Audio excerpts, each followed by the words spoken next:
Hi, my name is Chelsea. Welcome to Are You Cosplay? Today we're going to talk about, should you really use LEDs on your cosplay?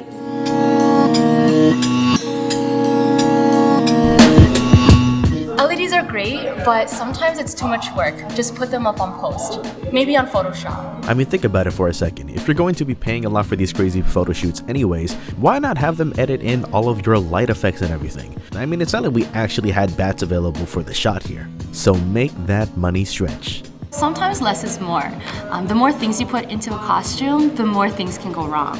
Imagine putting in all of this effort to figure out how your circuit is going to work, soldering your own wires and making sure that the strips of LEDs look fine, just for things to go wrong during the convention. Maybe you step on something and it breaks, maybe your power supply is not efficient, or maybe some kid comes up to you and tears your stuff apart and you can't even do anything about it because he's a kid. What are you gonna do then? Sometimes it might work better to just keep it simple. Just keep it simple. There's a lot of safety concerns to think about too. I mean, you've got electronics on you and you're gonna be really heavy. So here are a few things to think about.